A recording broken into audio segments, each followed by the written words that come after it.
को मिलेगी मंजिल यकीनन, ये उसके फैले हुए पर बोलते हैं। अक्सर वही लोग खामोश रहते हैं जमाने में जिनके हुनर बोलते हैं। प्यारे बच्चों, मैं नवीन शर्मा आप सभी का स्वागत करता हूं। आशा करता हूं आप सब एकदम बेहतरीन, एकदम अच्छे हैं। एक बार सभी प्यारे दोस्त बताएंगे आप सब कैसे हैं। और बच्चे, आप सभी जानते हैं आपकी क्लास अब तक यूट्यूब पर हो रही थी, जो डेमो क्लास थी। अभी आपकी क्लास एप्लीकेशन पर शुरू हो गई हैं। तो बहुत बहुत पहले तो धन्यवाद बच्चे, आप लोग रोजगार परिवार का एक हिस्सा बने। आप लोगों ने ऐप पर भरोसा जताया, आप लोगों ने हमारा कोर्स परचेस किया, तो एक भरोसे के साथ किया। तो इसी भरोसे के साथ बच्चे, जब हम लोग परिवार का एक सदस्य हो चुके हैं, तो मैं आप लोगों से वादा करता हूं कि परीक्षा तो आप पास करेंगे ही करेंगे। जो बच्चा मेहनत करेगा, हमारी चीज़ों को या दिशा निर्देशों का पालन जो करेगा, वो बच्चा, उसकी वर्दी तय है, वो यूपी पुलिस कांस्टेबल बनना तय है। लेकिन मैं आपको इस एक चीज़ के अलावा एक वादा और करता हूं कि आप एक बहुत अच्छे इंसान इस कोर्स को ख़त्म होने के साथ साथ बन रहे होंगे। बच्चे, बहुत कुछ सिखाने की कोशिश आपको विषय के साथ साथ में करूंगा, ठीक है। और कभी भी आप जितने तैयारी करें, कहीं कोई प्रश्न चिन्ह मत लगाना, अपने ऊपर तो बेशक बिल्कुल भी मत लगाना। जैसे बहुत सारे बच्चों के मैं कमेंट देखता हूं, जी इतनी क्लासेस का हम क्या करेंगे। तो बच्चे, आप कायर लोग नहीं हैं। और महाभारत में श्री कृष्ण द्वारा कहा गया अर्जुन को वो वाक्यांश आपको हमेशा याद रखना है कि अर्जुन जब हताश थे और अपना गांडीव नीचे टेक दिया, तो क्या भगवान श्री कृष्ण ने कहा कि पार्थ, ये तो धर्म युद्ध है। और बच्चे, धर्म युद्ध का मतलब होता है, धर्म का अर्थ है कि जो आपका कर्तव्य है वो आपको करना ही होगा। माँ बाप की जिंदगी जो है, जो माँ बाप के सपने हैं जो उन्होंने संजोए हैं, जो अपनी जिंदगी के लिए आप लोगों ने संजोए हैं, उसके लिए आपको मेहनत करनी होगी। 8 क्लास 10 क्लास कोई फर्क नहीं पड़ता। इतनी छोटी सी चीज आप बच्चे सेल्फ के लिए पढ़ोगे, और ऐसा नहीं है 8 घंटे आप पढ़ोगे तो आप कुछ बेकार पढ़ोगे। चीजें आपके काम आएंगी, और बच्चे, आपसे ज्यादा मेहनत आपके साथ हम कर रहे होंगे। तो बिल्कुल भी इस बात से घबराना नहीं है कि इतनी क्लास हैं जी, उतनी क्लास हैं। सब आपके लिए जरूरी है बच्चे, विशेष बनना है, विशेष, ठीक है। तो इस बात को बिल्कुल भी कोई भी बच्चा मतलब अपनी तैयारी के दौरान ये नहीं सोचेगा जी इतनी क्लास उतनी क्लास कैसे होगा, ऐसे होगा। ये मान लीजिए कि वर्दी तो तय है, बस मैं करूंगा जी, मुझे बताते जाओ करना क्या है। जब आप एक सपना देखते हैं तो 1000 मुश्किलें सामने आती हैं। बात समझ रहे हैं? जब आप सपना देखते हैं तो 1000 मुश्किलें सामने आती है, लेकिन जो बच्चा डटकर खड़ा रहा होता है, या कोई भी व्यक्ति जो डटकर मुश्किलों का सामना करता है, तो आगे का जो मंजर होता है ना, उसमें कामयाबी शोर मचाती है। तो इसी बात के साथ शुरू कर रहे हैं बच्चे। पिछली क्लासेस हम कर चुके हैं जिसमें मैं आपको सिंधु घाटी सभ्यता के उदय के बारे में, उससे पहले ओल्ड स्टोन एज जो थी हमारी, पुरापाषाण काल, मध्यपाषाण काल, नवपाषाण काल हम पढ़ चुके थे। इससे पहले मैंने आर्यों के बारे में आपको बताना शुरू किया था, जिसमें 2 चीजें मैंने आपको बताई थी, पूर्व वैदिक काल और उत्तर वैदिक काल। पूर्व वैदिक काल में हम लोग पढ़ रहे थे जिसमें ऋग्वेद की रचना हुई है, और आज हम ऋग्वेद को पढ़ने वाले थे, ठीक है। मैं एकदम ठीक हूं बच्चे, मैं एकदम ठीक हूं। आप सब अच्छे हैं तो मैं एकदम जबरदस्त हूं, कोई दिक्कत नहीं है। यहां आएंगे तो बच्चे, मैंने बताया था आपको, सबसे पहले हम पढ़ रहे थे ऋग्वेद को। किसको? ऋग्वेद को।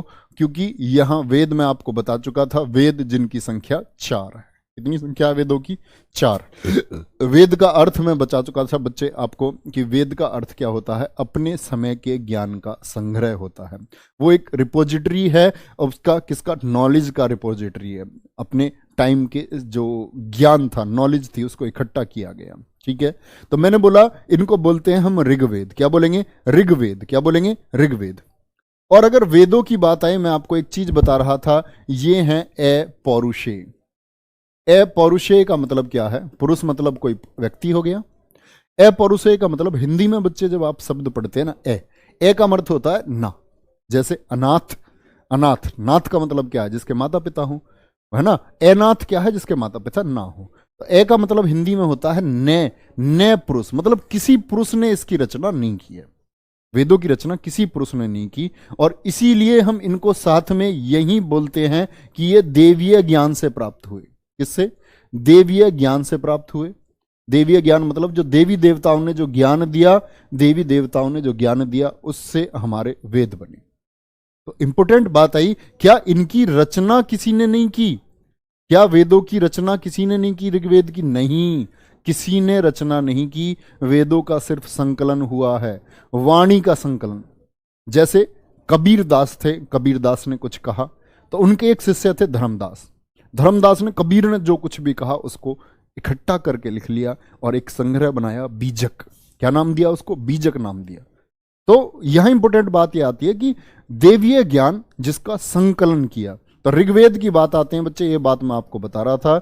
ऋग्वेद के जो संकलन करता है, जिन्होंने इसको इकट्ठा किया, संकलन मतलब एक्यूमुलेट करना, इकट्ठा करना, जो इसके संकलन करता है वो कौन थे? क्या बताया था मैंने आपको? नाम बोलेंगे सभी लोग, सभी लोग आंसर करेंगे कि इसके संकलनकर्ता कौन थे। तो आप बोलेंगे कृष्ण द्वैपायन वेदव्यास, कृष्ण द्वैपायन वेदव्यास, जिन्होंने ऋग्वेद का संकलन किया था। ऋग्वेद में बात आती है बच्चे, इसमें मंडल कितने हैं? मंडल इसमें 10 हैं। अभी मैं समझाऊंगा ये मंडल क्या होता है। अष्टक आपसे पूछे, ऋग्वेद में अष्टक कितने हैं? अष्टक आप लोग बोलेंगे 8। अष्टक का मतलब ही 8 होता है। वैसे अष्टक कितने हैं? 8 हैं। कोई दिक्कत इस बात में?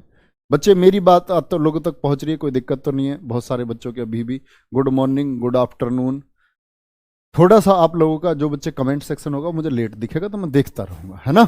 कोई दिक्कत नहीं है, बिल्कुल ठीक आवाज आप लोगों तक पहुंच रही है, आंसर भी आप लोग दे रहे हैं। चलो क्या बोलेंगे? मंडल 10 मंडलों में विभाजित है। अष्टक इसमें 8 है। 1028 सूक्त है बच्चे, 1028 सूक्त है। और बात आती है ऋचाओं की, किसकी? ऋचाओं की बात आती है। तो ऋचाएं कितनी है इसमें? 10,562। कई जगह आपको 10,462 लिखा मिलेगा, उस बात से कंफ्यूज मत होना। लगभग 10,600 भी हम बोल सकते हैं, ठीक है। अब यहां इंपॉर्टेंट बात आती है बच्चे, ऋचा क्या है? ऋचा को हम बोलते हैं मंत्र। क्या बोलते हैं? मंत्र। जो ये मंत्र होते हैं, मंत्र जैसे आप रीजनिंग में पढ़ते हैं मंत्र, और मंत्र से मिलकर के बनता है बच्चे आपका सूक्त। क्या बोलेंगे? मंत्र से मिलकर के क्या बनेगा? सूक्त बनता है। ये सूक्त जो है किससे मिलकर के बना? मंत्रों से। और एक सूक्त में आपके बच्चे 3 से लेकर के 300 तक मंत्र होते हैं। 3, 4, 5, 100, 150, 300 तक मंत्र होते हैं। तो मंत्रों को मिलाकर के क्या बनता है? सूक्त बनता है। सूक्त को मिला दें अगर हम, सूक्त को मिला दें तो फिर बनते हैं हमारे अष्टक या मंडल। क्या बनते हैं? अष्टक या मंडल बनते हैं। और अष्टक और मंडलों को अगर हम मिलाएं तो फिर क्या बनता है हमारा? इसके बाद में साकल। क्या बोलेंगे? साकल या वालखिल्य। क्या बोलना होगा हमको? साकल या वालखिल्य। ये साकल या वालखिल्य क्या होता है अभी समझाऊंगा आपको। बात समझ रहे हैं बच्चे? मंत्रों को मिलाकर के क्या बनता है? सूक्त। जैसे आप कोई किताब पढ़ते हो तो किताब में कुछ चैप्टर होते हैं, कुछ चैप्टर्स को मिलाकर के एक पूरी किताब बनती है। चैप्टर कब बनता है? चैप्टर बनता है कंटेंट से। कंटेंट में क्या होता है? कुछ पैराग्राफ्स होते हैं आपके, जिनको मिलाकर के अध्याय बनता है। ऐसे ही मंत्र, मंत्र से सूक्त बनेगा, सूक्त से अष्टक और मंडल, और अष्टक और मंडल मिलकर के बनाते हैं साकल और वालखिल्य। तो साकल और वालखिल्य क्या है बच्चे? याद रख लेना, इन 1028 सूक्त में से 1000 जो 17 हैं वो साकल हैं। क्या हैं वो? साकल हैं। और 11 हैं वालखिल्य। विशेष बात है बच्चे, ऋग्वेद में साकलों की संख्या कितनी है?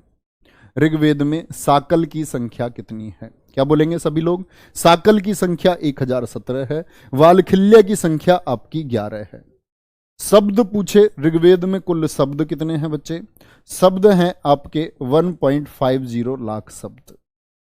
1.5 लाख शब्द हैं। क्या बोलेंगे? शब्द हैं इसमें 1.5 लाख। ऋग्वेद को जो पढ़ने वाला होता है, जो इसके मंत्रों को उच्चारित करता है, पढ़ने वाले को हम बोलते हैं बच्चे होत्र या होता। होत्र भी कई जगह लिखा मिलेगा आपको, होता भी कई जगह मिलेगा। ये कौन है? ऋग्वेद को पढ़ने वाले को बोलते हैं हम क्या? होत्र कहते हैं, ठीक है। अब बाकी प्रश्न कैसे बन सकते हैं? तो संकलन किसने किया इसका? सूक्त 1028 हैं प्यारे बच्चे, ठीक है। सूक्त कितने हैं? 1028 हैं, ठीक है। एक बार बताएंगे बच्चे, थम्स अप करके आप लोग बताएंगे क्लास आप लोगों तक ठीक पहुंच रही है, कोई दिक्कत तो नहीं हो रही है? जो बच्चे अभी क्लास देख रहे हैं उनको कोई परेशानी तो नहीं हो रही है? एक बार आप थम्स अप करके बताएंगे मुझे, थम्स अप करके बताएंगे बच्चे एक बार। प्यारे बच्चे एक बार थम्स अप करके मुझे बताएंगे ताकि मैं जान पाऊं कि आपकी क्लास एकदम ठीक चल रही है। क्योंकि बच्चे शुरुआती दौर में ऐप में जब कोर्स चलता है तो कुछ नई परेशानी सामने देखने को मिलती है। बोलेंगे? क्योंकि वो चीज़ें तभी सॉर्ट आउट हो पाएंगी, आप एक बार बताएंगे। हाँ, क्वेश्चन प्रैक्टिस भी बच्चे, इसके बाद में क्वेश्चन भी पूछूंगा आपसे। बहुत सारे बच्चों का थम्स अप आ रहा है, यानी कि ठीक चल रही है क्लास, बहुत बढ़िया। पढ़ने वाला बच्चे, नेट की समस्या खत्म हो जाएगी, नेट जो ऐप खा रहा है, कल तक आपकी समस्या खत्म हो जाएगी, ठीक है। पढ़ने वाले को होत्र बोलते हैं।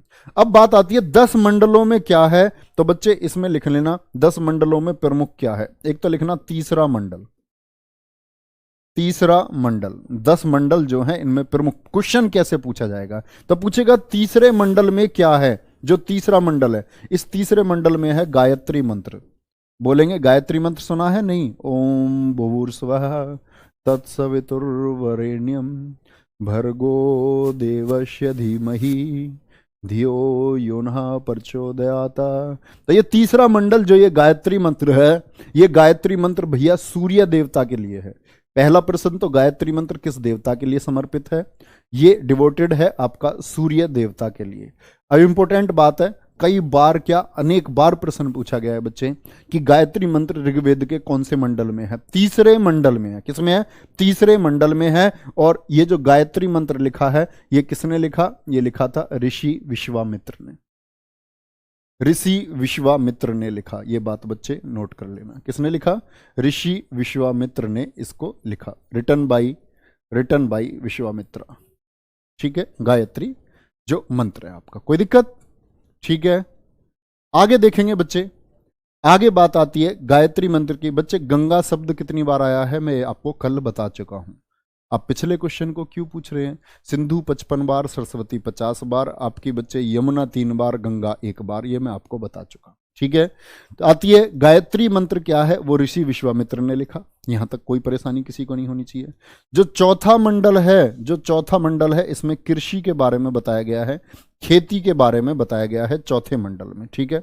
7वां मंडल बड़ा महत्वपूर्ण है। 7वें मंडल में है आपका बच्चे, यहां बोलेंगे 7वें मंडल में हम इसको बोल सकते हैं दश राग युद्ध। क्या बोलते हैं इसको? दश राग्य युद्ध के बारे में बताया गया है। 10 राग युद्ध, जिसमें 10 का मतलब होता है जो उस समय के 10 बड़े कबीले थे, उन्होंने राजा सुदास से युद्ध किया था। और उस युद्ध में विजय किसकी हुई थी? राजा सुदास की विजय हुई थी। उस समय जो कबीले हुआ करते थे, तो क्या बोलता, आर्यकालीन सभ्यता में जो एक राजा हुआ करता था सुदास, उनने बाकी सारे राजाओं को हरा दिया था। तो राजा सुदास के बारे में हमें कहां से पता चलता है? लिख लेना इस बात को। कौन जीता था इस युद्ध को? राजा सुदास जीता था। राजा सुदास इसमें विजयी हुआ था। ये 7वें की बात कर रहे हैं। और साथ में ये भी पूछा जाता है जो 7वां मंडल है, ये किसने लिखा? तो ये 7वें मंडल को संकलित किया है ऋषि वशिष्ठ ने। वशिष्ठ ऋषि ने, क्या बोलेंगे? ऋषि वशिष्ठ ने किया है, ठीक है। बहुत बढ़िया, बहुत अच्छा बच्चे। मैं कमेंट्स देखो, मैं आपको फिर से एक बात बोलता हूं, देखो मैं क्लास में बहुत कम बात करूंगा आप लोगों से। हाँ, कभी आप लोग बोर हो रहे होंगे तो मैं ऐसा अपना आप लोगों का मन लगाता रहूंगा, कोई दिक्कत नहीं। लेकिन आप मैक्सिमम टाइम अपनी पढ़ाई पर दो बच्चे, मैक्सिमम टाइम मत ध्यान दो। कोई मत बोलो कि मेरा नाम ले लो सर जी प्लीज, हाथ जोड़ के रिक्वेस्ट कर रहा हूँ बच्चे, बहुत कीमती समय है आप लोगों का। अन्य लोगों से आगे पहुंचो, तब पहुंचोगे जब बहुत मेहनत अपने आप पर करोगे, है ना। फालतू की बातों में उलझोगे तो पीछे रहोगे, 2-4 साल तैयारी करते रहोगे, लास्ट में फिर 8,000 प्राइवेट ड्यूटी कहीं करनी पड़ जाएगी तुम्हें। अभी बता रहा हूँ, बहुत मेहनत से पढ़ लो। ऋषि वशिष्ठ 7वें मंडल में बताया गया है, इस बात को आप लोगों को याद रखना है। अब बात आती है 8वें मंडल में। 8वें मंडल में क्या बताया गया है? यहां बताया गया हस्तलिखित रचनाओं के बारे में। हस्तलिखित रचनाओं के बारे में। हस्तलिखित रचना से क्या मतलब है? हाथ से जो लिखी गई थी रचनाएं, हस्तलिखित रचनाओं के बारे में बताया है। ये पूरी लाइन लिख लिया करो आप, जैसे मैं बोल रहा हूं ना, हस्तलिखित रचनाओं के बारे में बताया, क्योंकि मैं कई बार बोलता हूं आपसे। और ये हस्तलिखित रचनाएं जो है ना, लिख लेना, ये खिल कहलाती थी। क्या बोलते थे इनको? ये खिल कहलाती थी। क्या बोलते थे इनको? खिल कहलाती थी। हस्तलिखित रचनाएं, हाथ से जो रचनाएं लिखी गई, उनको क्या बोलते थे? खिल कहा जाता था। 9वां मंडल है, 9th। 9वें मंडल में क्या बताया गया? 9वें मंडल में सोम देवता के बारे में बताया गया। सोम देवता का जिक्र किस मंडल में किया गया है? 9वें मंडल में किया गया है, ठीक है। फिर आता है आपका 10वां मंडल। 10वें मंडल में क्या बताया गया है? यहां बताया गया है जाति व्यवस्था के बारे में। अब इंपॉर्टेंट ये टॉपिक है, और इम्पोर्टेंट टॉपिक के साथ साथ आपके जानने के लिए भी बहुत कुछ है। 10वें मंडल में क्या बताया गया है? जाति व्यवस्था को बताया गया है। मैंने बोला कितने सूक्त हैं? 1028 सूक्त। आपसे पूछे जाति व्यवस्था को किस सूक्त में बताया गया है? इसको बच्चे पुरुष सूक्त में बताया गया है। कभी कभी 10वां मंडल नहीं देता है, तो 10वां मंडल ना दे करके ये भी पूछ सकता है आपको उसको किस सूक्त में बताया गया है, तो पुरुष सूक्त में बताया गया है जाति व्यवस्था को। और इस जाति व्यवस्था को यहां नाम दिया गया, हमने नाम दिया इसको चातुर्वर्ण्य व्यवस्था। क्या बोलेंगे इसको? चातुर्वर्ण्य व्यवस्था। और चातुर्वर्ण्य का क्या मतलब हुआ आपका? चातुर्वर्ण्य का क्या मतलब हुआ? चतुर मतलब 4, चतुर्थ बोलते हैं बच्चे 4 को, नंबर 4 को। तो 4 वर्ण थे ऋग्वेद में। कितने? समाज कितने वर्णों में बटा हुआ था? 4 चतुर्वर्णों में बटा हुआ था। ठीक है, क्या बोलेंगे? 4 वर्णों में बटा हुआ था। और ये 4 वर्ण कौन कौन से हैं देखेंगे ध्यान से। तो मैंने बताया आपको कल भी, चतुर्वर्ण की बात जब कभी भी हम करते हैं बच्चे, तो चतुर्वर्ण में आपके एक आते थे कौन? ब्राह्मण। क्या बोलेंगे? एक आते थे आपके ब्राह्मण। ठीक है, नंबर 2 आते थे आपका क्षत्रिय। क्या बोलेंगे? क्षत्रिय। नंबर 3 आते थे आपके बच्चा वैश्य।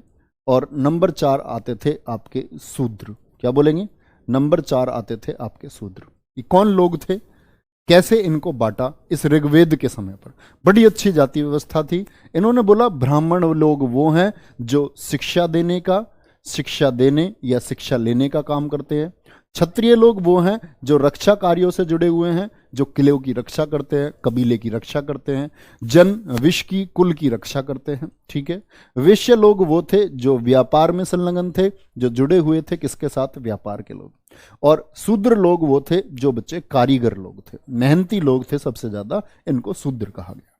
ठीक है, लेकिन आने वाले समय में क्या हुआ? हमने सोचा कि ये लोग तो हाथ का काम करते हैं और हाथ के काम को हमने सबसे नीचे पहुंचा दिया। जैसे कि कोई किसी को लड़का को देखने गया अपनी लड़की के लिए, और उन्होंने ये कह दिया कि भाई हमारा तो पुलिस में भर्ती है। उन्होंने सोचा अरे पुलिस में तो ठीक है कर दो, लड़का कैसा कुछ पता नहीं, सरकारी नौकरी होनी चाहिए। किसी ने जाके ये कह दीजिए ये अपने हाथ का काम जानता है, ये तो हाथ के काम को तो ऐसा समझो कोई अभिशाप हो। किसी ने कह दिया लोहे का काम करता है, इसका हाथ का काम है, तो ये समझो इसने कोई पाप कर दिया है इस आदमी ने, है ना। तो हमने क्या किया? इन लोगों को हीन भावना से सबसे नीचे कर दिया। और आते समय देखेंगे ध्यान से, आते समय क्या हुआ कि ये चीजें थी उस समय। अब आप बताओ ये जन्म के आधार पर थी कि कर्म के आधार पर? आप खुद बताओ, काम के आधार पर है ये या जन्म के आधार पर है?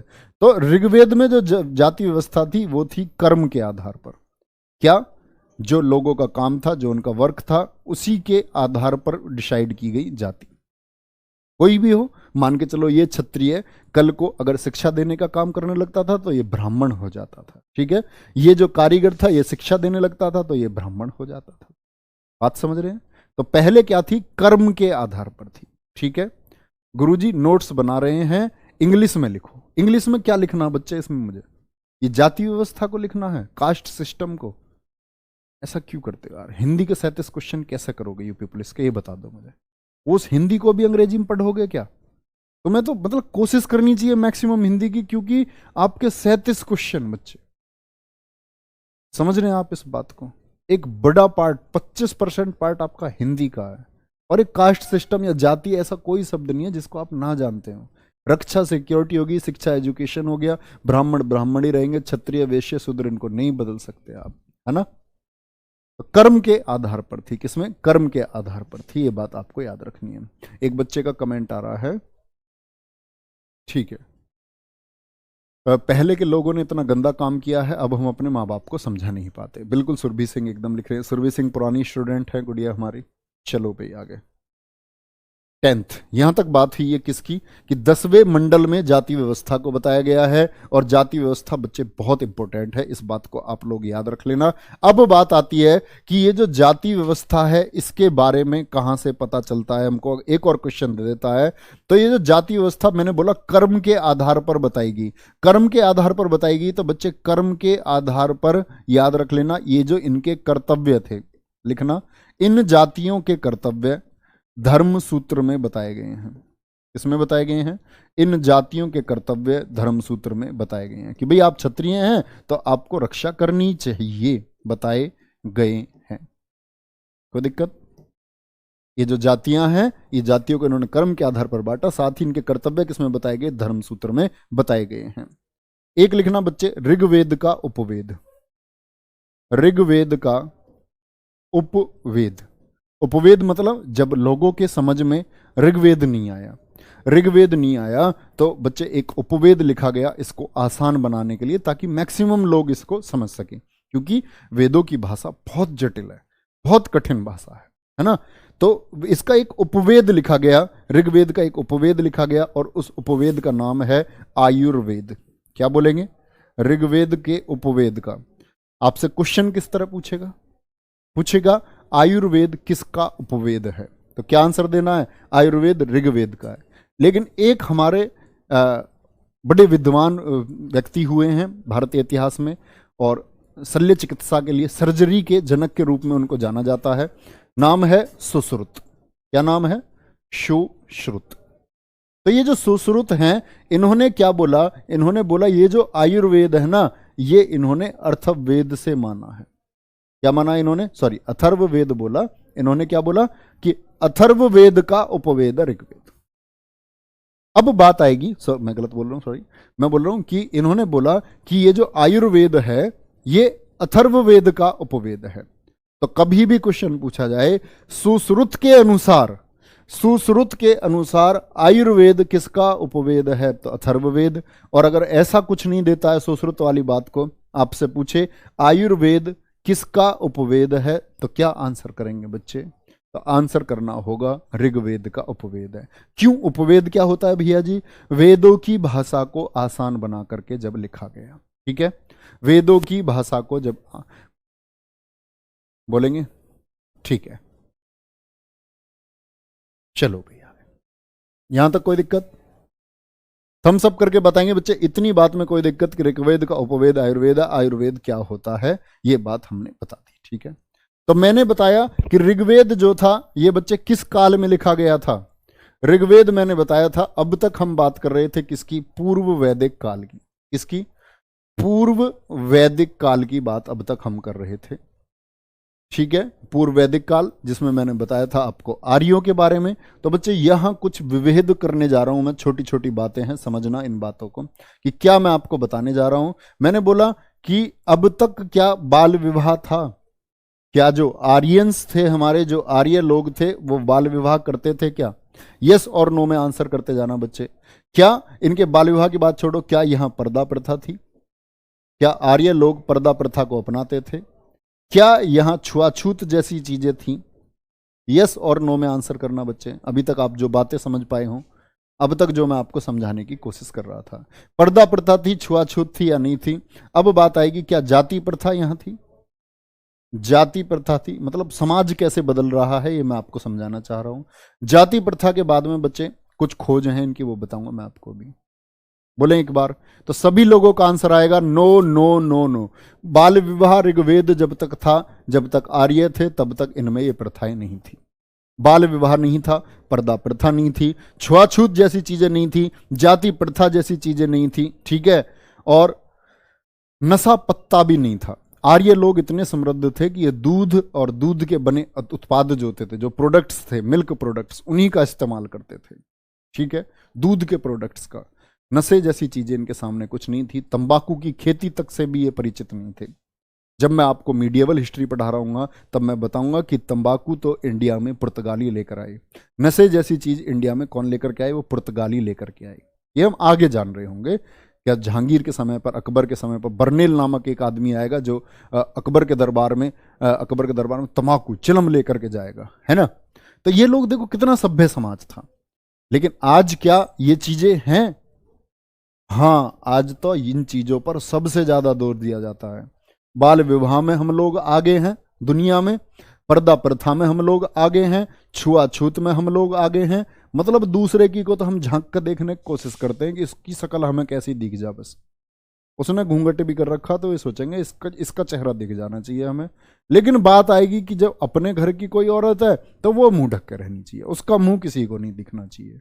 तो ये क्या है, छुआछूत जैसे लोग, हम इतने अपने आप को इतना बड़ा मान लेते हैं कभी कभी, मैं इस फलानी जाति से हूं तो मेरा कद तो बहुत ऊंचा है। भैया किसने बताया आपका कद ऊंचा है? खुद ही, अपने आप ही लोगों ने अपना आप डेवलप कर लिया अपनी सोच, अपने आप उन्होंने अपने नियम बना लिए, अपने आप सब कुछ कर लिया, जो उसे ठीक लगा वो उन्होंने कर लिया। ठीक है, तो ये चीजें बड़ी, पहले का समाज बहुत अच्छा समाज था, ये मैं आपको बताने चाह रहा हूं बच्चे। खोज बता रहा हूं कुछ उत्तर वैदिक काल की। जैसे मैंने बताया कि सिंधु घाटी सभ्यता के लोग कौन सी धातु के बारे में नहीं जानते थे, बोलेंगे एक बार। सिंधु घाटी सभ्यता के लोग कौन सी जाति के बारे में नहीं जानते थे? सर जी पर्दा प्रथा क्या है बताओ? है ये हिंदुस्तानी बच्चे हैं ये? पर्दा प्रथा होती है बच्चे घूंघट, घूंघट को मत खोल रे गोरी घूंघट है अनमोल। पंकज उदास की गजल सुनो।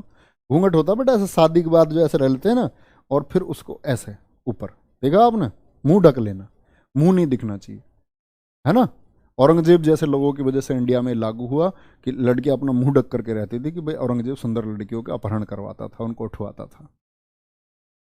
तो ये पर्दा प्रथा थी। थोड़े तो यार इतने कमजोर कैसे हो सकते हो, तुमको पर्दा के बारे में नहीं जानते आप, हैं? इतने कमजोर तो नहीं हो सकते। तो उस समय तक ये लोग लोहे के बारे में नहीं जानते थे सिंधु घाटी सभ्यता के लोग। लेकिन जब आर्यंस आए, जब ये ऋग्वेद का समय था, उत्तर जो आपका पूर्व वैदिक काल था, इसमें खोज हुई लोहे की। आर्यों ने किस धातु की खोज की? तो क्या बोलेंगे? लोहे की खोज की। क्या आर्य जो ये लोग थे, इनकी सभ्यता तंबाकू से परिचित थी? तो क्या बोलेंगे? तंबाकू के बारे में इनको ज्ञान नहीं था। लोहे को इन्होंने खोजा, लोहे के बारे में इनको ज्ञान हो चुका था। ये बातें आपको याद रखनी है। अब आएगी बच्चे, ये पूर्व वैदिक काल की सारी बातें हुई। अब आता है उत्तर वैदिक काल, जब आदमी की बुद्धि भ्रष्ट होनी शुरू होगी। उत्तर वैदिक काल, आदमी की बुद्धि भ्रष्ट होनी शुरू हो जाएगी। इस समय आदमी अपने नियमों को बढ़ाने की तरफ बढ़ जाएगा। अच्छा, उत्तर वैदिक काल का पीरियड बताओ सभी लोग, कितना बताया था मैंने आपको? उत्तर वैदिक काल का पीरियड सभी लोग बताएंगे कितना बताया था? तो उत्तर वैदिक काल में आपके बच्चे वेद त्रयी लिखे गए। क्या लिखे गए? वेद त्रयी। वेद त्रयी बोलो या त्रयी बोलो, इसका मतलब क्या? त्रयी मतलब तीन। कौन कौन लिखे गए? सामवेद, वेद त्रयी इन तीनों को कहा जाता है क्योंकि एक ही काल में लिखे गए हैं, और इनकी जो पृष्ठभूमि है, मतलब इनमें जो बातें की गई हैं वो लगभग समान बातें हैं। सामवेद हो गया आपका, यजुर्वेद हो गया आपका, और साथ में हो गया आपका बच्चे अथर्ववेद। इन तीनों को हम बोलते हैं वेद त्रयी। कई बार क्वेश्चन पूछा गया है, 1000 से 600। बहुत शानदार बच्चे, बहुत शानदार, बहुत शानदार। ठीक है, आगे बात आती है वेद त्रयी लिखे गए, तो इसमें बात आती है बच्चे सबसे पहले सामवेद। अब एक इंपॉर्टेंट बात आएगी, तो अगर कभी कोई पूछे ना सबसे पुराना वेद कौन सा था, तो पुराना जो है वो तो अर्थवेद ही है। सबसे पहले जो लिखा गया वो कौन सा था? पुराना वेद, सॉरी गलत बोल रहा हूं, पुराना वेद कौन सा था? ऋग्वेद था, ऋग्वेद। और अगर हम बात करते हैं सबसे नया वेद, वो है अथर्ववेद। तो इसके बाद के वेद लिखे जा रहे हैं, आप समझ चुके हैं, वो पहले लिखा गया है। सामवेद की बात आती है, सामवेद को बोलते हैं बच्चे हम संगीत का जनक। क्या बोलते हैं? संगीत का जनक। हिंदुस्तान में या दुनिया में जो कहीं भी संगीत की बात बोलते हैं कि संगीत का जन्म कहाँ से हुआ है, वो सामवेद से हुआ है। म्यूजिक का जो जन्म हुआ वो सामवेद से हुआ। सामवेद में ही किसके बारे में बताया गया? स्वरों के बारे में बताया गया है। हिंदी में आप पहला चैप्टर वर्णमाला पढ़ रहे होंगे ना, जिसमें आपने पढ़ा होगा स्वर कुल 11 और उच्चारण के आधार पर स्वर कुल 10। ए आ ई उ आपका री, ए ऐ ओ और औ, ये सब क्या हैं? ये स्वर हैं। तो इन स्वरों का जो सबसे पहले प्रयोग हुआ, स्वरों का सबसे पहले प्रयोग यूपीएसआई 2017 पूछा गया। यूपीएसआई 2017 स्वरों का सबसे पहले प्रयोग के बारे में किस वेद में वर्णन मिलता है? हिंदी वाले पार्ट में पूछा गया, हिंदी वाले पार्ट में। ठीक है, तो सबसे पहले प्रयोग सामवेद में हुआ स्वरों का, ये बात याद रख लेना। अब बात आती है जो इसको पढ़ने वाला होता है, इसको पढ़ने वाला होता है उसको बोलते हैं बच्चे हम उद्रात्र या उद्गाता भी बोलते हैं। उद्रार्थ, कई जगह उद्गाता आपको लिखा मिलेगा, तो इस बात से कभी भी घबराना नहीं है। अब इंपॉर्टेंट बात है कि इसका जो उपवेद है, जब इसकी भाषा लोगों के समझ में नहीं आई, तो एक वेद लिखा गया आसान भाषा में, जिसको हम बोलते हैं गंधर्व वेद। क्या बोलेंगे? गंधर्व वेद, गंधर्व वेद। और बच्चे जो इसके संकलन करता है, जैसे उसके आपके वेद व्यास थे, इसके संकलन करता कौन है? इसके संकलन करता है आपके भरत मुनि। भरत मुनि, बोलो एक बार।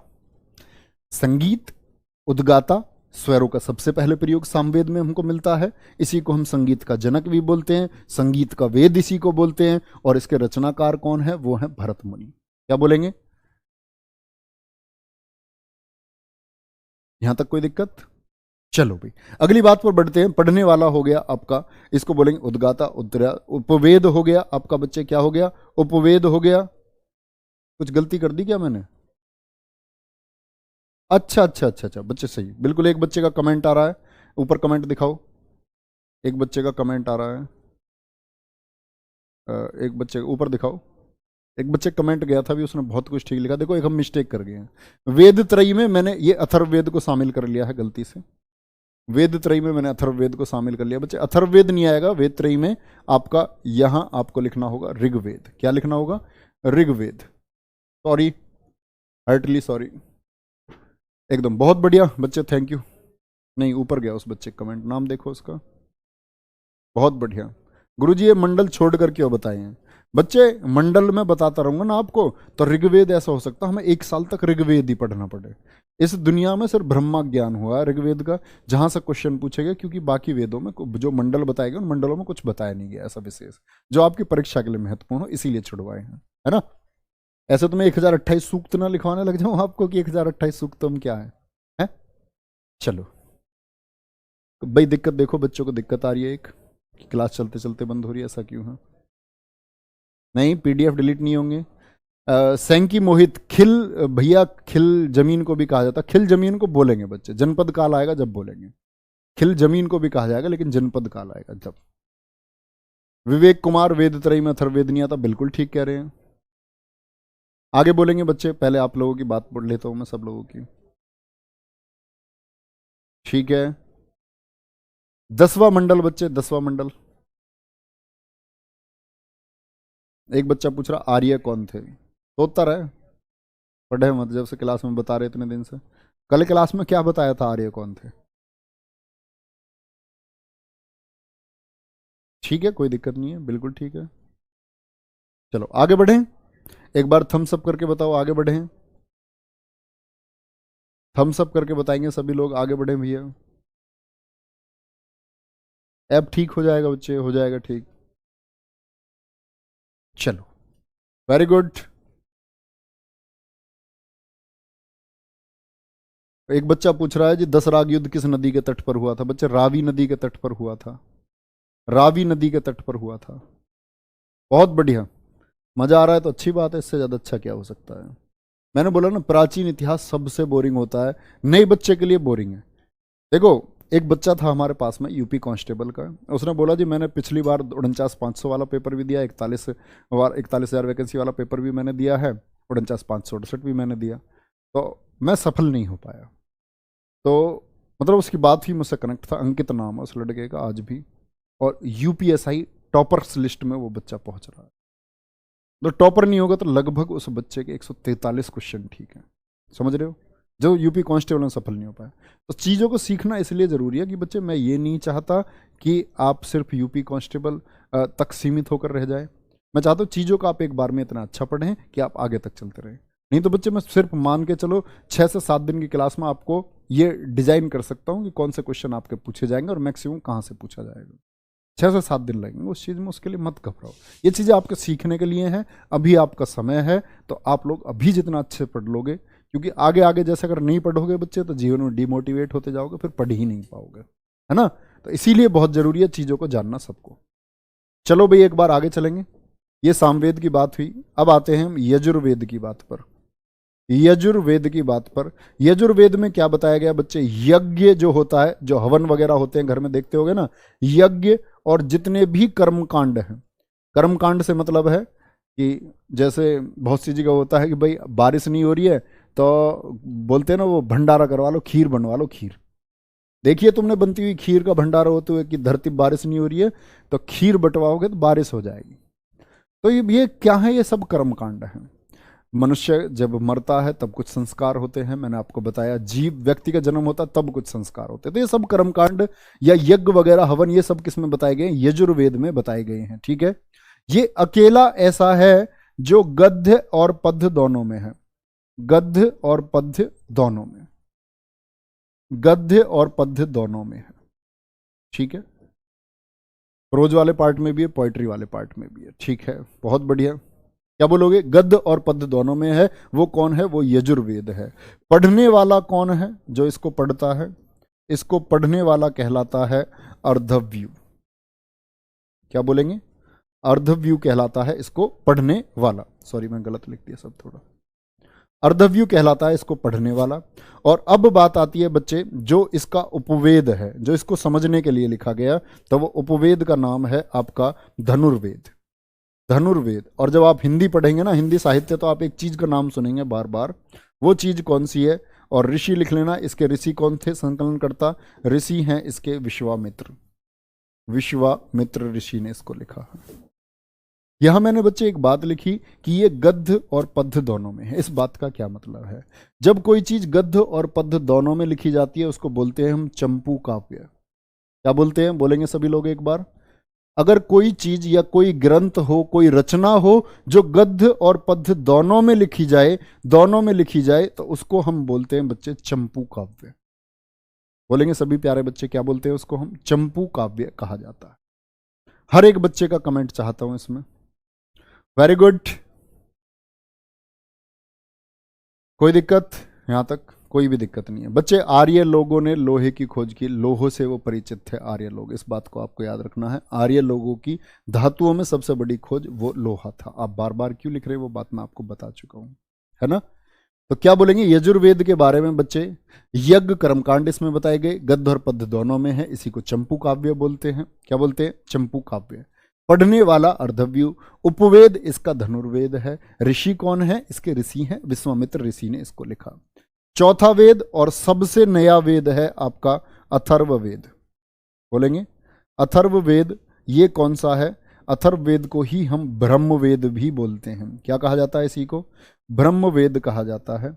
और सबसे नया वेद है। सबसे नया वेद। सबसे पुराना वेद पूछे तो ऋग्वेद हो जाएगा। ठीक है। अथर्ववेद में बच्चे बताया क्या गया? अथर्ववेद में बताया गया आपका जादू टोना। जादू टोना। बस में गई हो ना आप, वहां लिखा रहता है जैसे मात्र 1 महीने में खोया हुआ प्यार पाए, सौतन से छुटकारा, घरे कलेश से छुटकारा, जो अपनी वाली छोड़ के चली गई थी वो वापस आ जाएगी, जो आपके खून पी रही है वो आपको छोड़ करके चली जाएगी। जादू टोना मतलब वशीकरण। ऐसा मत लिख लेना जो मैं बता रहा हूं। जादू टोना का मतलब किसी को अपने वश में कर लेना।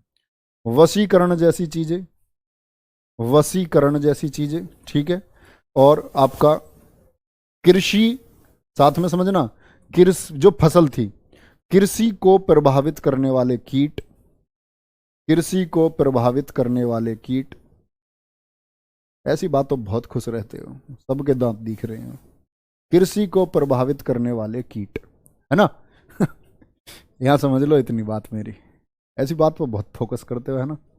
ऐसा तुम ऑफलाइन में होने चाहिए। और इस बात पर जो जो हंसता उसमें घुसे घुसे डंडे डंडे बजने चाहिए उसमें। तो क्या बोलेंगे? जादू टोना वशीकरण ये किसमें बताया गया? अथर्ववेद में बताया गया है। इस वेद तक आते आते सारी बुराइयां धर्म में आ गई। कन्या जन्म की निंदा होने लगी। कन्या जन्म की निंदा। और जो मैंने क्रॉस लगवाए थे ना आपको, सारी प्रथाएं इस समय प्रचलित हो गई थी। बाल विवाह भी, आपका जाति प्रथा भी, छुआछूत जैसी चीजें भी। तो ये किस समय पर? अथर्ववेद के समय पर। जैसे जैसे समय आगे बढ़ रहा है तो इस समय ये चीज आपकी बच्चे आगे बढ़ने चली हो गई। जादू टोना बच्चे सब कुछ आता है इसमें। भूत पिचास इसी में आते हैं। भूत पिचास निकट नहीं आवे, महावीर जब नाम सुनावे। भूत पिचास हो गए। औषधियों के बारे में इसमें बताया गया है। औषधियों के बारे में बताया गया है। ठीक है। और जो इसको पढ़ने वाला है, जो इसको पढ़ने वाला होता था, जो अथर्ववेद के मंत्रों को पढ़ता था, उसको बोलते थे हम पढ़ने वाले को ब्रह्मा। क्या बोलते थे? ब्रह्मा कहते हैं। फिर बात आती है कि अथर्ववेद की भाषा जब लोगों के समझ में नहीं आई तो इसको समझने के लिए इसका एक उपवेद लिखा गया। और ये बच्चे इंपोर्टेंट हैं। हर एक फैक्ट इंपॉर्टेंट है। उपवेद इसका लिखा गया शिल्प वेद। आपसे पूछेगा कि जो शिल्प वेद है ये किस वेद का उपवेद है, तो शिल्प वेद किसका है, वो अथर्व वेद का है। किसका है, शिल्प वेद। सर वेद तो किसी ने नहीं लिखा। तो बच्चे मैं कब बता रहा हूं लिखा किसने है? लिखा किसने, मैंने कब बताया लिखा? मैंने बोला संकलन करता। अपौरुषेय इसीलिए कहते हैं क्योंकि वो देवों की वाणी है, देवों की वाणी है, इसीलिए उसको बोलते हैं। ठीक है, अब बात आती है इसके जो संकलन करता है वो है ऋषि विश्वामित्र। क्या बोलोगे, ऋषि विश्वामित्र। ठीक है, इस बात में किसी को घबराना नहीं है। विश्वामित्र जी कौन थे, इसके संकलन करता है। कौन से ऋषि का संबंध जोड़ोगे अर्थ वेद से, तो सभी प्यारे बच्चे बोलेंगे भैया जी ऋषि विश्वामित्र जी का जोड़ देंगे। ठीक है, जुड़ गया, कोई दिक्कत? चारों वेदों में आपको जो महत्वपूर्ण बातें हैं बच्चे, जिनसे अलावा अगर कभी कोई प्रश्न आए, सिर्फ एक चीज बची है आपकी ब्राह्मण ग्रंथ। ठीक है, उसकी बात कर लेते हैं। गुरुजी मुझे अनब्लॉक करवा दो। रोहित आपकी कमेंट हर क्लास में, हर यूट्यूब के बाद में बच्चे आप कमेंट कर रहे हैं, आप ब्लॉक नहीं है। अगर ब्लॉक होते तो आप कमेंट नहीं कर पाते। ठीक है, आपकी यूट्यूब पे भी कमेंट जा रही है, मैंने हर वीडियो के बाद में आपकी कमेंट देखी है। चलो आगे बढ़ेंगे भाई, आगे बढ़ेंगे। यहां तक की बात में किसी को कोई दिक्कत है? यजुर्वेद का उपवेद नहीं लिखवाया क्या मैंने? एक बच्चा पूछ रहा है ये क्या लिखा हुआ है। एक बच्चा पूछ रहा है यजुर्वेद का उपवेद। भैया इसको देखना ये क्या लिखा हुआ है, धनुर्वेद। कहाँ ध्यान है मेरे लाल, लाल मेरे पीले, तुम्हारा ध्यान है किधर ये बता दो जरा, तेरा ध्यान किधर है भाई। चले आगे, लेखपाल की किताब बहुत जल्दी आएगी बच्चे। सर सुनील यादव को ब्लॉक कीजिए, गाली दे रहा है। सुनील यादव को ढूंढो भाई।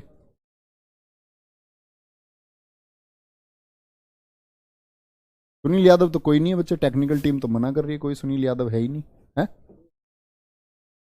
तुम्हें भी यही बोल रहा था ये? तो ये वो बच्चा है जो ध्यान भटकाता है और लोगों का। बच्चे जो बच्चे आपका ध्यान भटकाते हैं उन बच्चों को आपको खुद ही देख लेना। कोई ऐसा नहीं है यहाँ सब बच्चे पढ़ने वाले ही हैं। कुछ यहाँ मस्ती के लिए होंगे जो आज पढ़ेंगे, कल से खोल के नहीं देखेंगे ऐप को। कुछ ऐसे रहेंगे जो 10 दिन पढ़ेंगे, हिम्मत हार जाएंगे। कुछ ऐसे होंगे 15 दिन हार। तो ऐसे बच्चे पर ध्यान नहीं देना है ना। अगर किसी क्लास को, अब देखो क्लास को 8000 बच्चे देख रहे हैं ऐप में, 8000 बच्चों में से अगर 8 बच्चों को परेशानी हो रही है तो ये उन 8 बच्चों की दिक्कत है। अगर बाकी के आपके 7992 बच्चे क्लास को देख करके कोई कमेंट नहीं कर रहे, इसका मतलब वो बच्चे ठीक हैं। तो दिक्कत 8 को हो रही है, तो 8 वो नालायक बच्चे हैं, वो पढ़ना नहीं चाहते। उनको इग्नोर करना, वो क्या लिखते हैं कमेंट में क्या नहीं लिखते हैं। ब्राह्मण ग्रंथ की बात आती है। ब्राह्मण ग्रंथ जिनको वेदों की टीका भी कहा जाता है, क्या बोलते हैं इनको? वेदों की टीका कौन है? वेदों की टीका, टीका मतलब कोई पुस्तक लिख देना, कोई टिप्पणी कर देना। और बच्चे ये क्यों ब्राह्मण ग्रंथ लिखे गए? जब लोगों के उपवेद भी समझ में नहीं आए, वेद बहुत जटिल थे, उपवेद भी नहीं समझ में आए, तो और ज्यादा सरल भाषा में वेदों को लिख दिया। वेदों को और भी सरल भाषा में लिखा गया। तो क्या बोलेंगे? वेदों का सरल भाषा में रूपांतरण, ट्रांसलेट कर दिया इनको, सरल और ज्यादा सरल कर दिया, बदल दिया इनकी भाषा को। तो इन ब्राह्मण ग्रंथों में प्रश्न पूछा जाता है आपका ऋग्वेद से। तो ऋग्वेद के जो ब्राह्मण ग्रंथ लिखे गए उसमें नाम आता है आपका ऐत्रेय, ऐत्रेय, और साथ में एक नाम आता है आपका संख्यायन। क्या बोलेंगे? संख्यायन। संख्यायन जिसको हम कौशितकी के नाम से भी जानते हैं। किस नाम से जानते हैं? कौशितकी के नाम से भी जानते हैं। नोट करेंगे।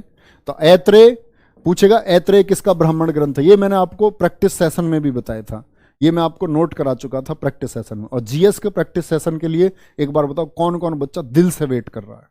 जीएस के प्रैक्टिस सेशन के लिए यूट्यूब पर कौन कौन बच्चा दिल से वेट कर रहा है एकदम? ऋग्वेद, ऐत्रेय, संख्यायन।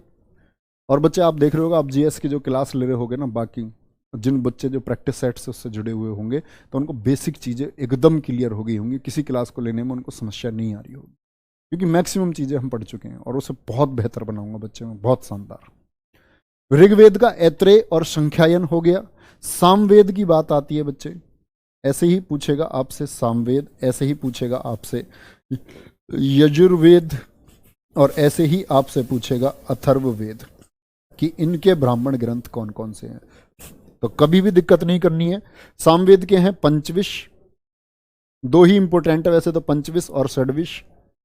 पंचविश और षड्विश क्या बोलेंगे, सामवेद के हैं। और इसी का एक है जैमिनीय, क्या बोलेंगे, जैमिनीय ब्राह्मण ग्रंथ किसका है, वो सामवेद का है। यजुर्वेद की बात आती है, यजुर्वेद की दो शाखाएं हैं, एक कृष्ण शाखा, कृष्ण शाखा, कृष्ण मतलब काला, और शुक्ल शाखा, क्या बोलेंगे, शुक्ल शाखा।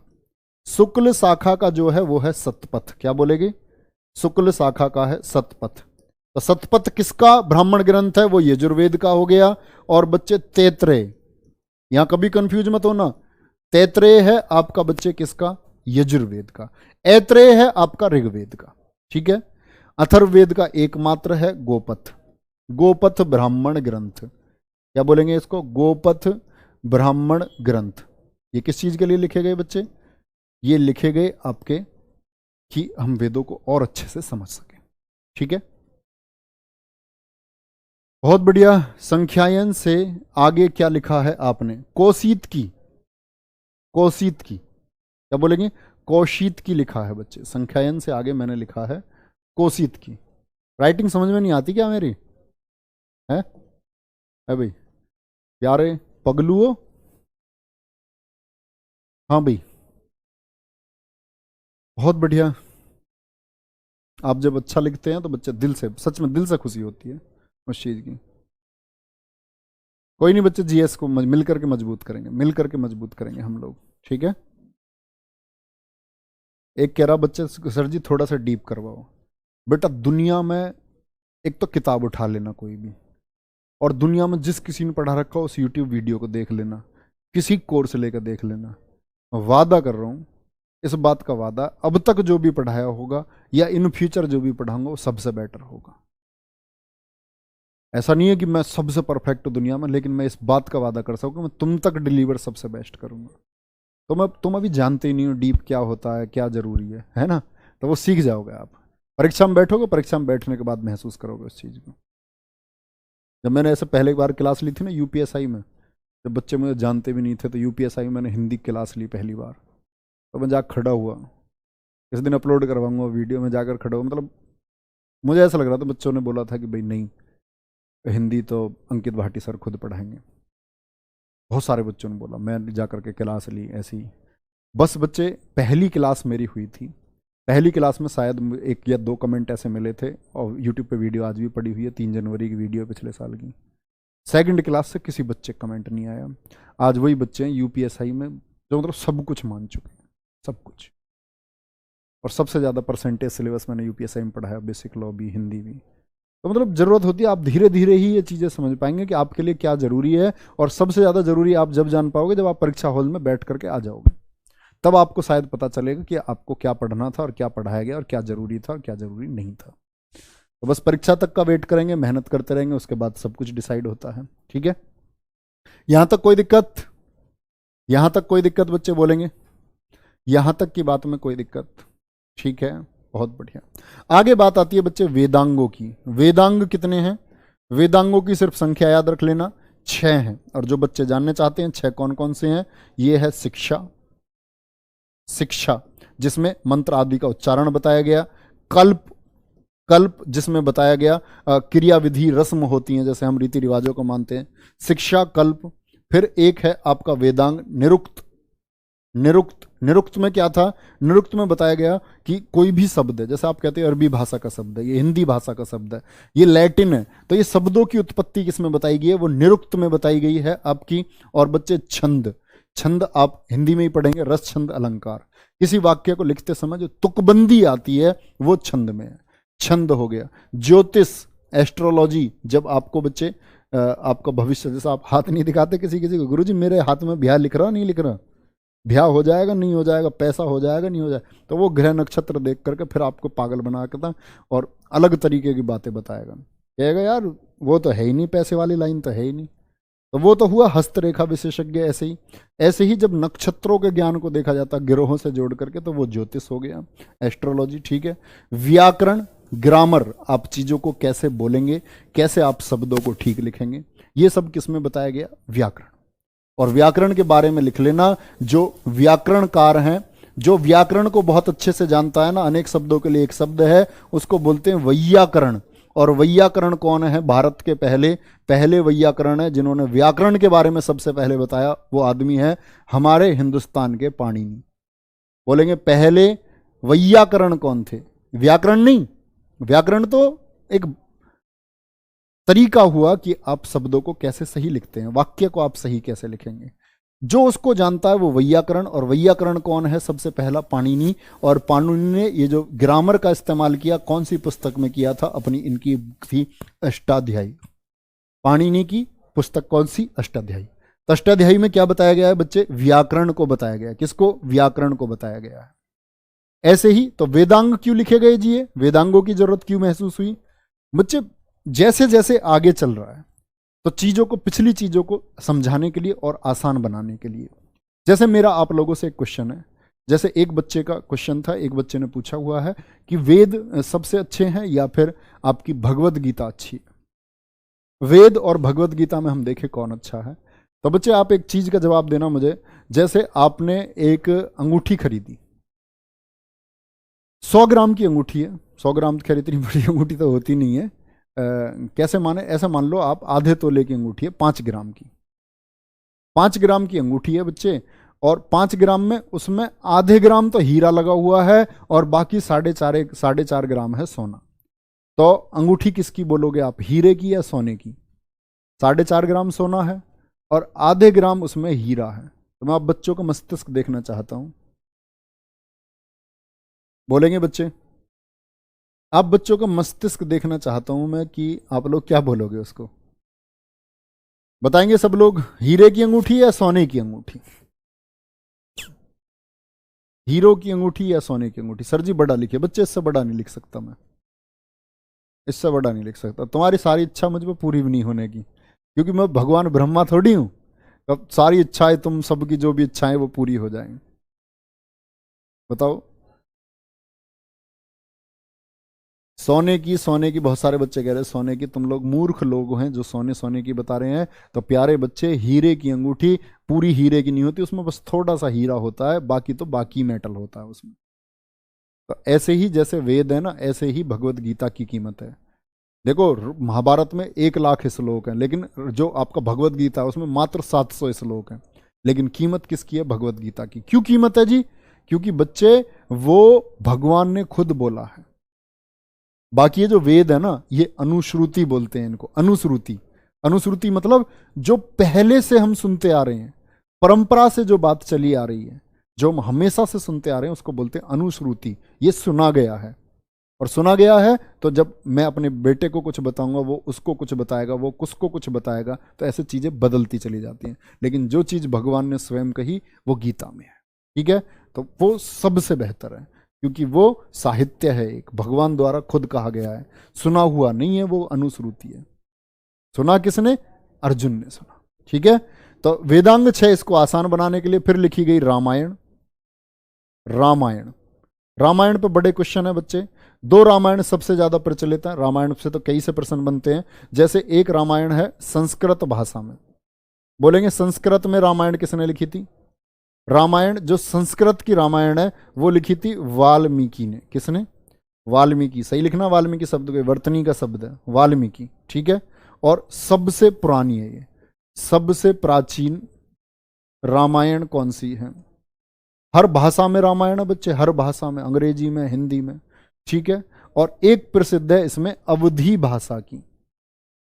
अवधी भाषा में किसने लिखा इसको? तुलसीदास ने लिखा था। किसने? तुलसीदास ने लिखा इसको अवधी भाषा में, ठीक है? रामायण की बात आती है तो यहां याद रख लेना, कई बार पूछा गया है, हिंदी में क्वेश्चन पूछता है ज्यादातर, रामायण में कितने कांड हैं? क्या बोलोगे? रामायण में कितने कांड है? 7 कांड। जीएस में कई बार क्वेश्चन पूछा गया है, पूछ लेता रामायण के कांडों का सही कालक्रम क्या होगा, सही कालानुक्रम क्या होगा, पहले कौन सा कांड होगा? तो याद रख लेना, जब राम जी बचपन में थे तो पहले बाल कांड हुआ बच्चे। क्या हुआ? पहले बाल कांड हुआ। बाल कांड, फिर वो पले बढ़े, इधर अयोध्या कांड। इसके बाद में क्या है आपका? अयोध्या कांड है। फिर अरण्य यानी जंगल वाला पार्ट, अरण्य कांड है, जब वो वनवास को गए, वनवास को गए, ठीक है। और मोटिवेशन ये है बच्चे, जब भगवान राम थे उससे पहले वो राजकुमार थे, लेकिन 14 वर्ष की उनकी यात्रा ने उनको पुरुषोत्तम राम बनाया। जब कभी भी संघर्ष होगा ना, और जो संघर्ष को झेलने को तैयार होता है वही व्यक्ति उत्तम बनता है। सीता जो इतने नाजों से पली थी, एक ही चुटकी में पल बदल गया, और चलते समय थोड़ा सा चलती थी और ये पूछती थी, प्रभु जहां हमें पहुंचना है वो जगह आई या नहीं आई।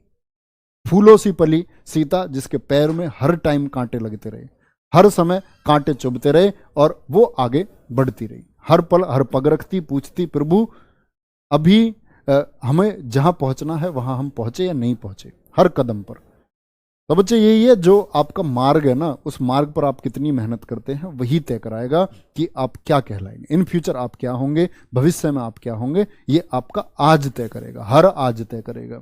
ठीक है। अरण्य कांड हो गया। अरण्य कांड के बाद में आपका बच्चे हो गया किष्किंधा कांड। क्या बोलेंगे? किष्किंधा कांड हो गया। किष्किंधा कांड के बाद में आपका सुंदर कांड है। क्या है? सुंदर कांड है। और सुंदर कांड के बाद में बच्चे आपका लंका कांड है, लंका कांड। और लंका कांड के बाद में सबसे अंतिम कांड है उत्तर कांड। तो ये कभी भी आपसे क्रम में लगाने को आए तो याद रख लेना, यहां से 1 से शुरू करके 7 तक ये इनका क्रम है। बालकांड, अयोध्या कांड, अरण्य कांड, किष्किंधा कांड, सुंदर कांड आपका, फिर आता है आपका बच्चे क्या, लंका कांड, और लास्ट में क्या है आपका उत्तर कांड। ठीक है, ये बात आपको याद रखनी है।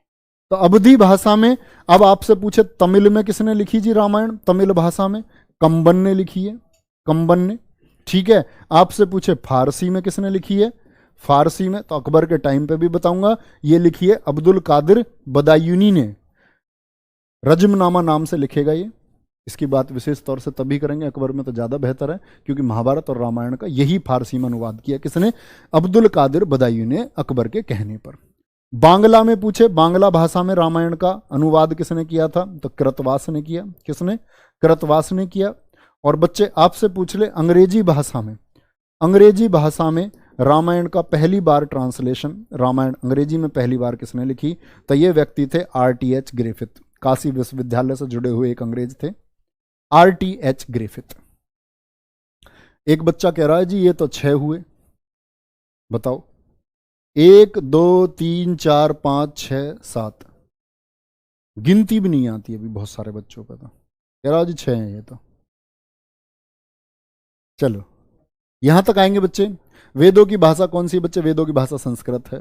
RTH मैंने बता दिया ना, आर्य लोगों की भाषा संस्कृत थी, और ऋग्वेद उस समय लिखा जा रहा है जब आर्य लोग हैं। तो आप थोड़ा सा रिलेट खुद भी किया करो, खुद भी। हर चीज ऐसा नहीं हो सकता है कि अध्यापक अपने मुख से बोल करके बता दे, थोड़ा सा लॉजिक लगाओ, थोड़ा सा। आर्य संस्कृत और उस समय ऋग्वेद है उसी काल का, तो संस्कृत भाषा थी, वही उसके बच्चे संकलन करता है, तो भाषा सबसे पुरानी भी संस्कृत ही है। चलो क्या बोलेंगे? RTH ग्रिफिथ थे। यहां पूछेगा आपसे बाल रामायण किसने लिखी? बाल रामायण, बाल रामायण हमेशा याद रख लेना, बहुत इंपॉर्टेंट क्वेश्चन है, कई एग्जाम्स में पूछा गया है। भवभूति ने, किसने? भवभूति ने लिखी। फिर बात आती है आपकी महाभारत की। इसकी महाभारत, और महाभारत का ही पुराना नाम क्या है? जय संहिता। जय संहिता क्या है? महाभारत का पुराना नाम है। ठीक है, ये बात याद रख लेना। रामायण लिखी गई, ये साहित्यिक ग्रंथ है बच्चे। महाभारत लिखी गई पुराण, पुराण, पुराण मतलब पूर्ण, पूर्ण, कंप्लीट। कंप्लीट का क्या अर्थ है?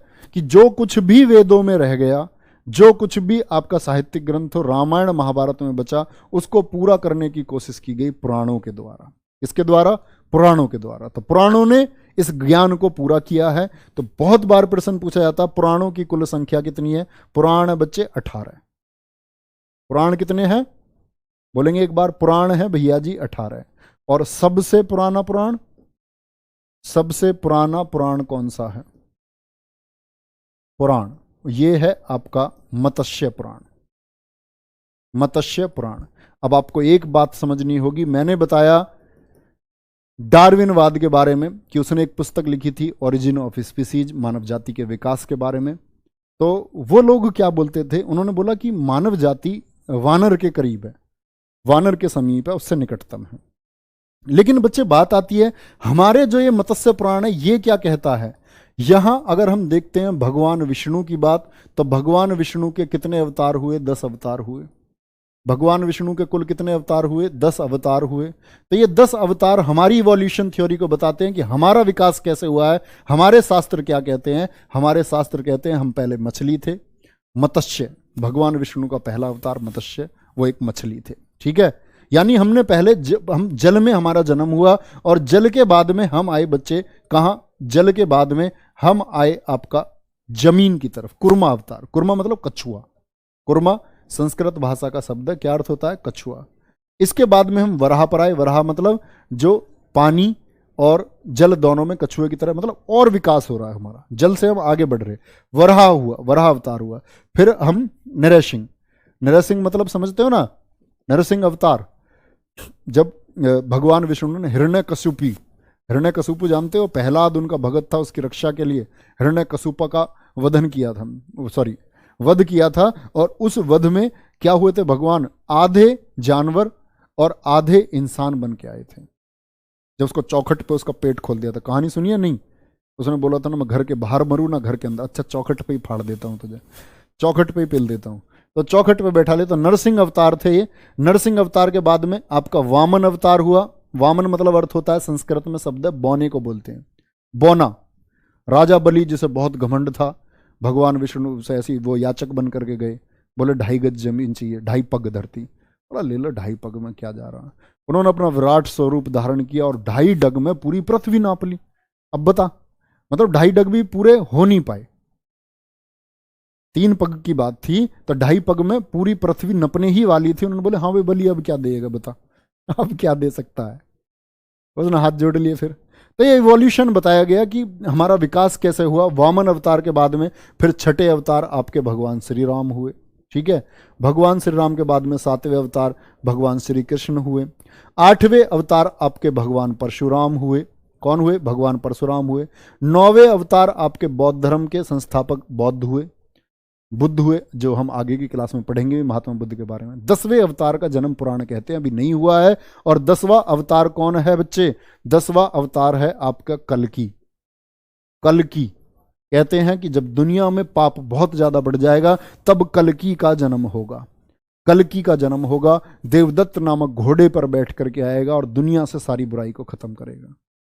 अब वेटिंग में कब कल्कि आएगा। हो सकता है आप में से कोई कल्कि हो जिसको कल बहुत ज्यादा ज्ञानार्जन हो जाए, नए ज्ञान की प्राप्ति उसको हो जाए, वो एक नए विचारधारा से लोगों को परिचित कराए और लोग उसके साथ हो चले।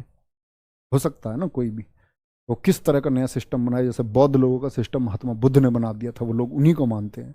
महावीर स्वामी ने जैन धर्म के लोगों के लिए नियम बना दिया, चींटी तक की हत्या उन्होंने वर्जित करवा दी। चींटी तक को मारने से लोग डरने लगे। जीव हत्या तो बहुत बड़ी बात है ना। तो ये क्या है? हमारा विकास बताया गया इन पुराणों में। सबसे पुराना पुराण मत्स्य पुराण था। और बच्चे यहां पूछा जाता है मत्स्य पुराण में किस वंश के बारे में बताया गया है? मैं आपको आगे भी बताऊंगा। सातवाहन वंश के बारे में बताया गया है। अन्य पुराण भी हैं आपके, जैसे सातवाहन वंश मौर्य, इसके मत्स्य पुराण बताता है। ऐसी विष्णु पुराण है, वो मौर्य वंश के बारे में बताता है। ये चीजें आप नोट कर लेंगे एक बार। तो विष्णु पुराण जो है, क्या बोलेंगे? विष्णु पुराण ये बताता है मौर्य वंश के बारे में। किसके बारे में? मौर्य वंश के बारे में बताता है।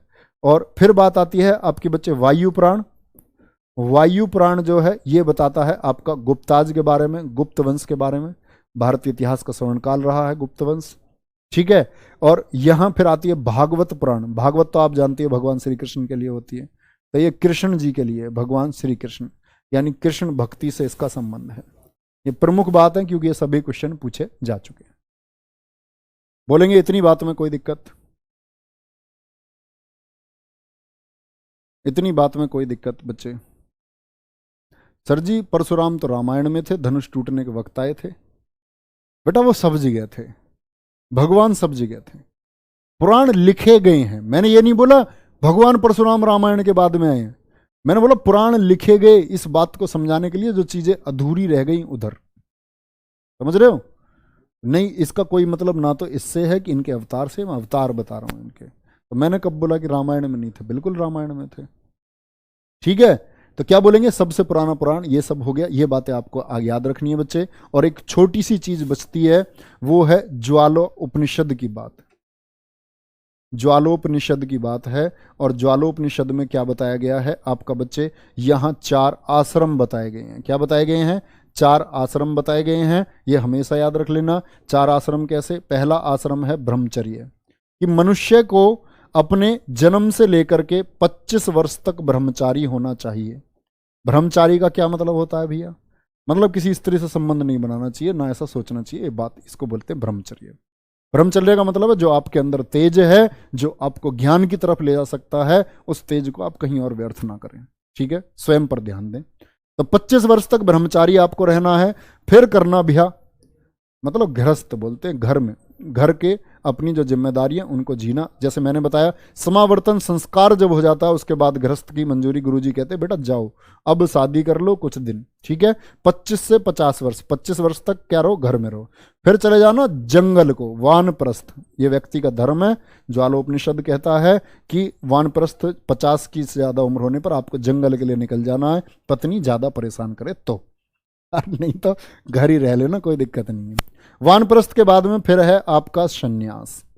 सन्यास आश्रम है आपका बच्चे 75 से 100 तक, 75 से 100 वर्ष तक। ठीक है, छोटी सी चीज है। पहले ब्रह्मचर्य, फिर गृहस्थाश्रम, फिर उसके बाद में आपका वानप्रस्थ है, वन को चले जाना, और सन्यास मतलब सन्यासी बन जाना, विरक्ति ही हो जाना पूरी दुनिया से। क्या दुनिया में चल रहा है आपको कुछ पता नहीं होना चाहिए।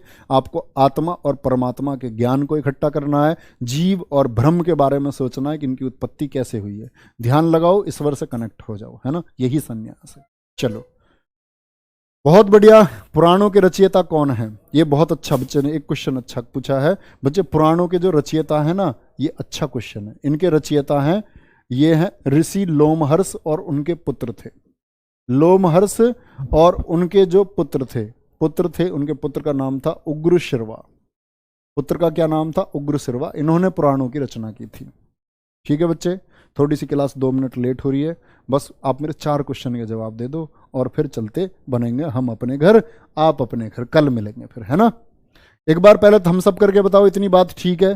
पहला क्वेश्चन आप लोगों के सामने है बच्चे, पहला क्वेश्चन आप लोगों के सामने है।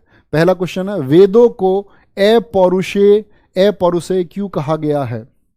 Why are the Vedas called अपौरुषे? बोलो भैया। बहुत बढ़िया, बहुत बढ़िया, बोलो बोलो बोलो भैया। क्योंकि वेदों की रचना देवताओं द्वारा की गई, क्योंकि वेदों की रचना पुरुषों द्वारा की गई। मैंने बताया अपौरुष है, पुरुषों द्वारा नहीं की गई, ऋषियों द्वारा नहीं की गई, क्योंकि वेदों की रचना देवताओं द्वारा की गई। ये देवताओं की वाणी है। किसकी? देवताओं की वाणी है। और इसी को हम बोलते हैं अनुश्रुति, यानी ये सुनकर के प्राप्त किया है। कैसे? सुनकर के प्राप्त किया है जो ज्ञान, उसको अनुश्रुति कहते हैं, जो परंपरा से बात चली आ रही थी। ठीक है, नेक्स्ट अगला क्वेश्चन है, कौन से 3 वेद संयुक्त रूप से त्रयी या वेद त्रयी कहलाते हैं? वेद त्रयी किनको बोलते हैं? बोलो एक बार। अथर्ववेद मैंने बताया, अथर्ववेद देखो ठीक टाइप नहीं, अथर्ववेद आपका वेद त्रयी में बच्चे नहीं आता है। ठीक है, ऋग्वेद, यजुर्वेद और सामवेद किस में आते हैं? ये वेद त्रयी में आते हैं। किस में? वेद त्रयी में आते हैं। ठीक है, नेक्स्ट, इनमें से किस फसल का ज्ञान वैदिक काल के लोगों को नहीं था? वैदिक काल के लोगों को मैंने बोला यव बोलते थे ये आपका जौ को। गेहूं का ज्ञान, जौ और गेहूं ज्ञान सिंधु घाटी के समय था। चावल के साक्ष्य भी मिल चुके। तंबाकू मैंने बताया इसको पुर्तगाली लेकर के आएंगे भारत में। पुर्तगाली इसको बर्नेल नामक व्यक्ति लेकर के आएगा अकबर के दरबार में। ठीक है, इनको बिल्कुल भी ज्ञान नहीं था तंबाकू का।